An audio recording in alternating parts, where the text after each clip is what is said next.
Last video हमने पढ़ी थी, मैं लिंक आपको इस वीडियो का दे दूंगी डिस्क्रिप्शन बॉक्स में। ये था कि एडोलसेंस पीरियड में मेंटल डेवलपमेंट किस तरह से होती है एक एडोलसेंस चाइल्ड की। ठीक है, ये हमने डिटेल में डिस्कस किया था एंड मेंटल डेवलपमेंट का कॉन्सेप्ट भी हम डिटेल में डिस्कस कर चुके हैं, राइट। तो आज की जो वीडियो है that is related to mental development but the topic is different.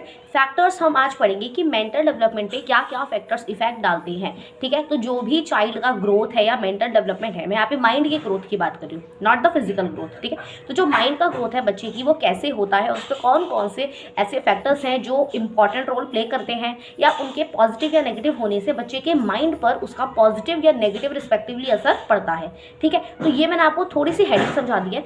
अब हम आते हैं मेनली पॉइंट्स पर। देखो बीएड में क्या होता है ना कि कोई भी टॉपिक जब आपको एक्सप्लेन करना है, देखो इट माइट अलावा ये लॉन्ग क्वेश्चन में भी आ सकता है कि पहले आपसे पूछ लेंगे define the mental development and then tell the factors of the same. मतलब इस तरीके से मैं आपको स्क्रीन पे दिखा रही हूँ, क्वेश्चन बन के आ सकता है 16 मार्क्स में भी। सो बेसिकली एक इंपॉर्टेंट टॉपिक होने वाला है और इस चैनल पे जानवीज लर्निंग पे हम सारे इंपॉर्टेंट टॉपिक्स ही कवर करते हैं बीएड के पॉइंट ऑफ व्यू से। So if you are the student of BEd first year और second year you can stay connected with me. ठीक है जी, तो चलो अब हम करते हैं स्टार्ट। फाइनली मैं वन बाय वन आपको सारे फैक्टर्स बताऊंगी, बट सबसे पहले जब भी क्वेश्चन आता है ना, जैसे यहाँ पे हम फैक्टर्स की बात करें मेंटल डेवलपमेंट के, तो हमें पहले पता होना चाहिए कि हमें आंसर शीट में मेंशन करना है थोड़ा सा मेंटल डेवलपमेंट की डेफिनेशन को। सो मेंटल डेवलपमेंट क्या है?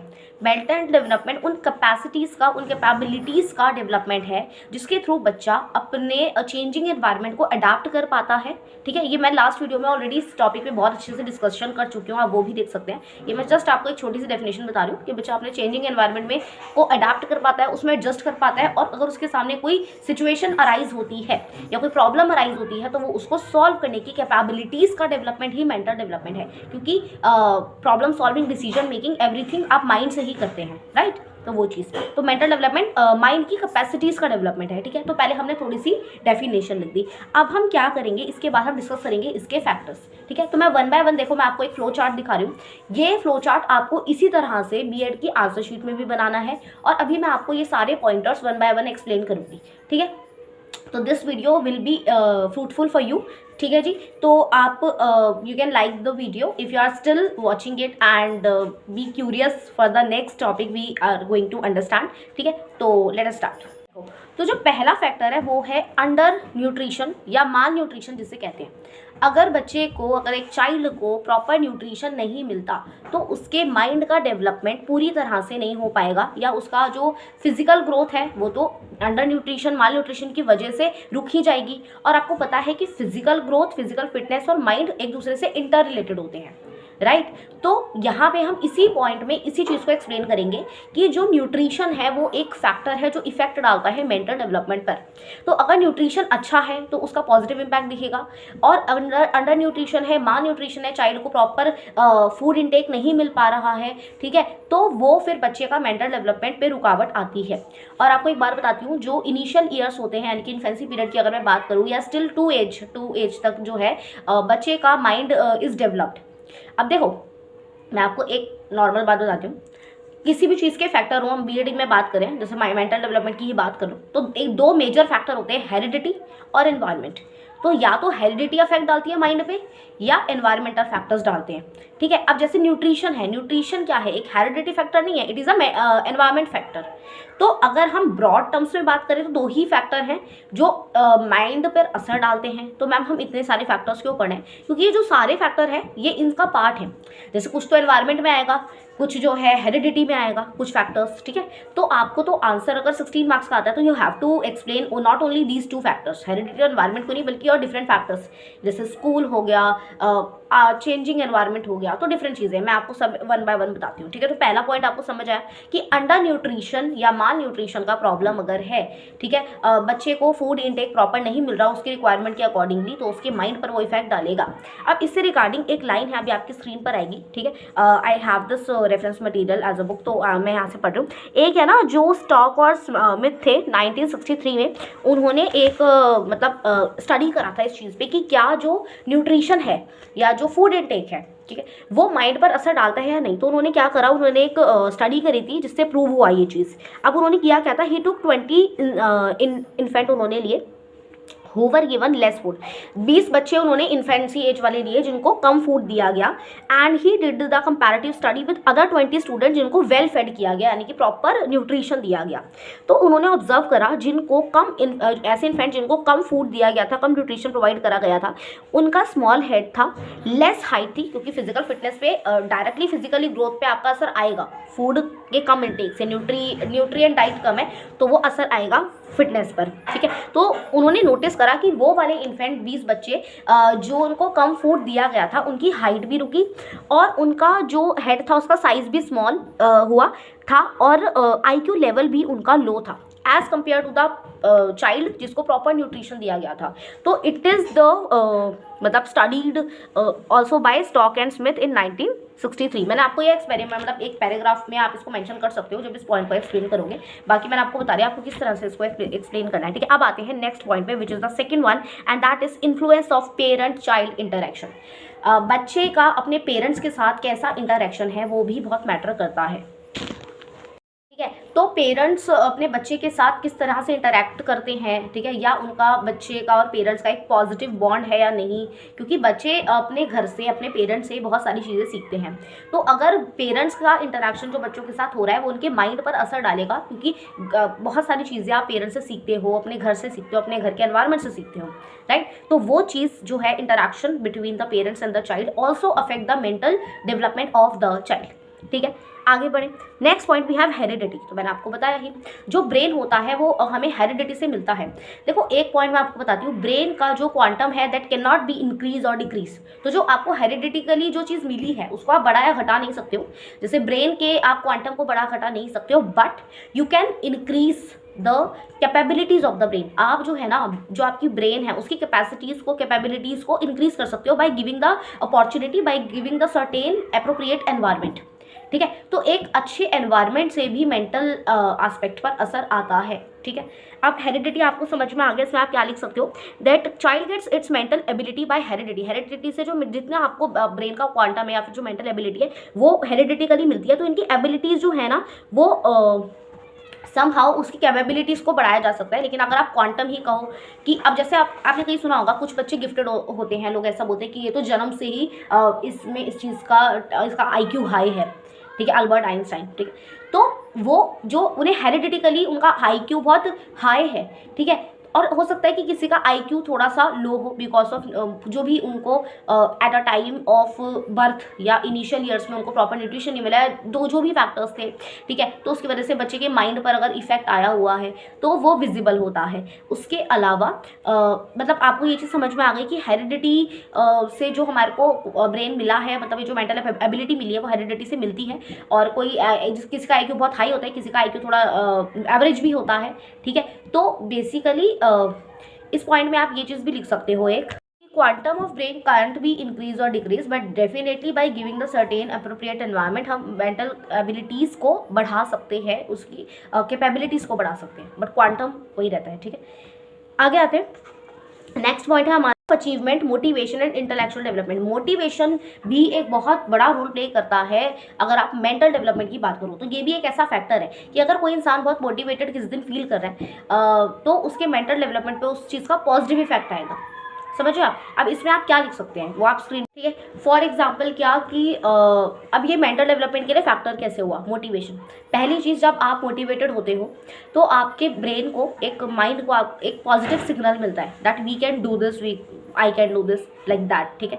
और ये अब यह तो है नहीं कि हर 24 घंटे बंदा मोटिवेटेड फील करेगा, नहीं, कभी कभी डीमोटिवेशन भी होता है, तो वो भी माइंड पे इफेक्ट डालता है। जिस दिन आप थोड़ा सा डीमोटिवेटेड फील कर रहे होते हो सो आपका माइंड जो है रेस्ट चाहता है और कुछ काम नहीं करना चाहता है ना, ऐसा होता है। और जिस दिन मोटिवेटेड हो तो आप एकदम से एनर्जेटिक होते हो, कुछ हर भी चीज़ करने के लिए एक्टिव रहते हो। तो मोटिवेशन एक ऐसा फैक्टर है जो मेंटल डेवलपमेंट पे असर डालता है। अब मोटिवेशन अगर बच्चे को प्रॉपरली टाइम से मिल रहा है, जैसे उसके पेरेंट्स की एक्सपेक्टेशन के अकॉर्डिंगली उसके पेरेंट्स उसको मोटिवेट करते हैं, तो फिर वही फैक्टर आ गया कि घर का एनवायरनमेंट कैसा है, पेरेंट का चाइल्ड के साथ इंटरेक्शन कैसा है, उनका मोटिवेशन लेवल या एक्सपेक्टेशन लेवल क्या है उसकी, और इस चीज़ का बच्चों की अचीवमेंट पे कितना असर दिख रहा है, तो उससे भी मेंटल डेवलपमेंट पे ये फैक्टर असर डालता है, ठीक है जी। Now coming back to the next, school. School एक ऐसा प्लेस है जहाँ पे बच्चा जाता है, नई नई चीज़ें सीखता है, ठीक है, नया एनवायरनमेंट उसे मिलता है, तो उसके मेंटल कैपेबिलिटीज़ और एबिलिटीज़ जो है डेवलप होती है, ठीक है। तो स्कूल कैन जो है एक मेजर रोल प्ले करता है for the mental development of the child, ठीक है। और इसमें आप क्या पॉइंट ऐड कर सकते हो कि जैसे जो स्कूल में टीचर्स का वे ऑफ टीचिंग है या टीचिंग मेथड्स है या करिकुलम है, वो सारी नई नई चीज़ें बच्चा सीखता है, वो बच्चा अपने माइंड से ही सीखेगा ये चीज़ें। तो इस चीज़ का स्कूल भी एक मेजर रोल प्ले करता है और एक ऐसा फैक्टर है जो बच्चे के मेंटल डेवलपमेंट पे असर डालता है। देखो एक लाइन मैं बोलूँगी, जितनी बेटर अपॉर्चुनिटी, जितना बेटर फैसिलिटीज़, उतना ही बढ़िया मेंटल ग्रोथ और मेंटल डेवलपमेंट होता है, ठीक है। तो इसमें एक और पॉइंट आप ऐड कर सकते हो which is the socio economic status of the family. Economic status related to finance, ठीक है। कई बच्चे मतलब बहुत वेल सेटल्ड फैमिली से आते हैं, कई बच्चे ऐसी फैमिली से आते हैं जहाँ पे थोड़ा सा फाइनेंशियल इशू है या एवरेज या मिडिल क्लास फैमिली से बिलोंग करते हैं। तो बेसिकली यहाँ पे ना अब मैम इकोनॉमिक स्टेटस कैसे किसी के माइंड को डिफाइन कर सकते हैं। देखो हम ये नहीं कह रहे हैं कि किसी का इकोनॉमिक या फाइनेंशियल कंडीशन उसके मेंटल डेवलपमेंट पर पूरी तरह से असर डालता है, बट समहाउ असर डालता है। पूछो कैसे? देखो अगर आप वेल सेटल्ड फैमिली से आते हैं या जो बहुत ही रिच फैमिली से बच्चे आते हैं, उनको एक वैसा एनवायरनमेंट मिलता है, उनको वो सारी अपॉर्चुनिटीज़ हाई लेवल की मिल पाती है, हाई लेवल फैसिलिटीज़ और रिसोर्सेज मिल पाते हैं, तो उनके पास एक बेटर ऑप्शन और बेटर वे होता है to explore more, to learn more और टू डेवलप देयर माइंड। तो उनका mental development as compare to the child जिसको कम अपॉर्चुनिटी मिल रही है, कम रिसोर्सेज मिले हैं, तो उसके कंपैरिजन में ज़्यादा बेटर होगा। But it is all somehow related to कि आपका मोटिवेशन लेवल क्या है, सीखने के लिए आप कितने रेडी हो, ये चीज़ भी डिपेंड करती है, ठीक है। तो मेंटल डेवलपमेंट में एक सेल्फ कॉन्सेप्ट, एक सेल्फ मोटिवेशन भी एक फैक्टर है, ठीक है ना। पॉइंट है effects of conflict and mall adjustment. Now what do you understand by conflicts? Conflicts is like of लड़ाई झगड़े या माल एडजस्टमेंट। तो अगर कोई ब्रोकन फैमिली से बिलोंग करता है कोई child, we are taking the different examples to understand the concept कि आपने इस पॉइंट में लिखना क्या और कैसे ये एक मेंटल डेवलपमेंट को पॉजिटिव या नेगेटिवली अफेक्ट करने वाला एक फैक्टर है, ठीक है। हर एक फैक्टर का पॉजिटिव और नेगेटिव इंपैक्ट हो सकता है ना, अकॉर्डिंगली माइंड पर। तो देखो अगर कोई बच्चा ऐसी फैमिली से आ रहा है जहाँ पर कॉन्फ्लिक्ट्स रहते हैं या पेरेंट्स के का डिवोर्स हो चुका है या ब्रोकन फैमिली से आते हैं, तो उनके माइंड पर उस चीज़ का असर पड़ता है, बिकॉज उन्होंने कभी फाइट देखी है घर में होते हुए, तो उनका माइंड उतना वर्क नहीं कर पाता, काम पे वो इतना ध्यान नहीं दे पाते। कई बार आपने देखा होगा कि आप मतलब एक फॉर एग्जांपल दे रही हूँ कि अगर घर में की कोई लड़ाई झगड़ा हो जाए तो आपके दिमाग में, आप कहीं चले जाओ, आप जॉब कर रहे हो, कुछ कर रहे हो, आपके दिमाग में रहता है कि यार घर में ये चीज़ हुई। तो समहाउ माइंड पे चीज़ें, एनवायरनमेंट आसपास का इफेक्ट डालता है पॉजिटिवली और नेगेटिवली, डिपेंडिंग अपॉन आपका एनवायरनमेंट कैसा है, एक्सपोजर कितना है, एक्सपोजर कैसा है। तो बेसिकली जो ये एक फैक्टर है, क्या फैक्टर है? माल एडजस्टमेंट, कॉन्फ्लिक्ट इफेक्ट माइंड पर असर डालते हैं। और जो बच्चे एक ऐसी फैमिली से आते हैं जहाँ पे पेरेंट्स भी बहुत अच्छे से प्यार से रहते हैं और अच्छी फैमिली है, दे आर मतलब जॉइंट फैमिली में भी कॉन्फ्लिक्ट्स नहीं होते, सब मिलजुल कर रहते हैं, तो उसका बच्चे के माइंड पर पॉजिटिव इंपैक्ट पड़ता है। वो एक टीम कॉपरेशन, ये सारी चीज़ें नई नई सीखता है ना, फिर वो आगे भी जाके अप्लाई करता है, उसको नई अपॉर्चुनिटीज़ जब मिलती हैं तो उसका माइंड का डेवलप पॉजिटिवली उस वे में होता है, ठीक है जी। तो ये सारे एनवायरनमेंट, अब आप जितने भी मैं आपको फैक्टर पढ़ा रही हूँ ना, आप रिलेट कर पाओगे, कुछ तो हेरिडिटी से रिगार्डिंग है मतलब, और कुछ एनवायरनमेंट से रिलेटेड है, तो यही चीज़ है। अच्छा, फैमिली तो हमने बताया कि जो मेंटल लेवल है चाइल्ड का वो डिपेंड करता है, उसका इंटेलेक्चुअल लेवल डिपेंड करता है कि उसके फैमिली मेम्बर्स या जो एटमॉस्फेयर है फैमिली में उसके अकॉर्डिंगली, ठीक है जी। इसके अलावा फिजिकल ग्रोथ, देखो ये मैं आपको ऑलरेडी बता चुकी हूँ कि फिजिकल ग्रोथ एक ऐसा फैक्टर है जो कि माइंड पर डायरेक्टली असर डालता है। फिजिकल फिटनेस और माइंड इंटर रिलेटेड है, ठीक है। इसके लिए आप एक लाइन लिखोगे दैट मैं मेंशन कर रही हूँ स्क्रीन पे, physical growth and mental development are closely related और interrelated, a healthy man has the high mental level. देखो कहते हैं ना कि क्या होता है, स्वस्थ शरीर में ही स्वस्थ मस्तिष्क का विकास होता है। तो ये लाइन आपने सुनी होगी कभी अपने बड़ों से या किसी से, ठीक है, मैंने भी सुनी है कहीं से। तो वो ये सच है, काफ़ी हद तक सच है। आपने कभी नोटिस करा होगा, आप जिस दिन आपको मान लो फीवर है, मैं आपको एक एग्जांपल दे रही हूँ to make you understand this point कि कैसे ये माइंड पे असर डालता है। फिजिकल ग्रोथ, फिजिकल फिटनेस या आपकी बॉडी का आपके माइंड से कैसा रिलेशन है, ठीक है। तो बेसिकली आपने कभी देखा होगा कि जब भी आपको किसी दिन फीवर होता है या बॉडी में पेन है या हेडेक है, तो आप ना उतने अच्छे से अपना टास्क परफॉर्म नहीं कर पाते एज़ कम्पेयर टू जब आप हेल्दी थे। जब आप हेल्दी हो, आपने अच्छा सा न्यूट्रिशन ले रखा है, तो वही न्यूट्रिशन वाला पॉइंट भी यहाँ पे आ गया कि अगर मतलब डाइट आपकी सही चल रही है, ठीक है, गुड हेल्थ चल रही है, तो आपका माइंड भी पॉजिटिवली अफेक्ट माइंड भी पॉजिटिव वर्क करता है, ठीक है। किस दिन अगर तबीयत ठीक नहीं है तो कुछ काम करने का मन नहीं करता, शरीर में आलस आता है, उसकी वजह से माइंड में आलस आता है, माइंड जो है थोड़ा सा डीएक्टिवेट हो जाता है, या वो वाले माइंड थोड़ा सा लेजीनेस फील करता है। तो मेंटल डेवलपमेंट, ठीक है, कहीं ना कहीं फिजिकल ग्रोथ पे भी मैटर करती है। एक हेल्दी जो इंसान है उसकी मेंटल लेवल भी अच्छा और गुड होगा, ठीक है, ये चीज़ है। नाउ एनवायरनमेंट, गुड एनवायरनमेंट, तो मैंने आपको बताया है, एनवायरनमेंट में वो सारे अदर फैक्टर्स आ गए कि गुड एनवायरनमेंट होगा, बेटर अपॉर्चुनिटीज़ मिलेंगी, तो मेंटल डेवलपमेंट और उसकी मेंटल कैपेसिटीज़ का डेवलपमेंट बेटर होगा एज़ कम्पेयर टू जब आपका एनवायरनमेंट उतना मतलब अपॉर्चुनिटीज़ नहीं है या रिसोर्सेज नहीं है। तो एनवायरनमेंट कैसा है आजू बाजू का, वो भी माइंड पर असर डालता है, ठीक है जी। तो हमने सारे फैक्टर्स डिस्कस किए। अगर आपको समझ आया है अभी तक, तो आप अगर आप अभी तक वीडियो देख रहे हो, first of all thank you so much. And समझ आ रहा है अगर अभी तक, so you can subscribe the channel and stay connected with मी। और अगर आपको जो भी कोई और टॉपिक्स डिस्कस करने हैं अगर मेरे साथ, तो आप मुझे कॉमेंट सेक्शन में बता सकते हो कि मैम ये वाली बुक का फर्स्ट ईयर सेकेंड ईयर जो भी स्टूडेंट है, कि आप ये वाला टॉपिक बता दो, तो मैं प्रॉपरली आपको एक्सप्लेन करूँगी। इनफैक्ट आप मेरे चैनल पर विजिट जरूर करना, बीएड के स्टूडेंट है तो मैंने पीपीटी भी उस तरीके से बनाई हुई है कि आपको कैसे फ्लो चार्ट्स बनाने, कैसे एक्सप्लेन करना है। तो देखो बीएड में क्या है कि you can not rote memorisation पे आप नहीं फोकस कर सकते हो, क्योंकि वो इतना सारा याद ही नहीं होगा, इतने पॉइंट्स होते हैं। तो लेकिन हाँ, आप अगर कॉन्सेप्चुअल क्लियरिटी आपको है, आपने समझ रखा है, तो आप ना बीएड के पेपर में आराम से लिख खाओगे अपनी लैंग्वेज में, अपने एग्जाम्पल दे करके। तो योर ओन वर्ड्स का यूज़ करके भी आप लिख सकते हो, बशर्ते आपने पढ़ा अच्छे से हो, कॉन्सेप्ट को समझा अच्छे से हो। बाकी ये जो मैं फ्लो चार्ट बताती हूँ, इनके पॉइंटर्स आप याद कर लो, अंदर का एक्सप्लेनेशन बिल्कुल सेम तो आपने नहीं लिखना है, अपने वर्ड्स में जो मैंने आपको समझाया है, जो आपको और ऐड ऑन करना है, आप उसको मिक्स करके लिख सकते हो, ठीक है। So that is how it is, ठीक है जी। तो फैक्टर्स हमने सारे डिस्कस कर लिए वन बाय वन कि ये सारे फैक्टर ही माइंड पर अफेक्ट डालते हैं, ठीक है। तो इसमें मेजरली हेरिडिटी और एनवायरनमेंट है, बाकी सारे फैक्टर इसी का पार्ट है, ठीक है। So that is it for today's video. I hope you liked it. If you have any doubt, you can comment down below, and if you like the video, you can tell me again in the comment section.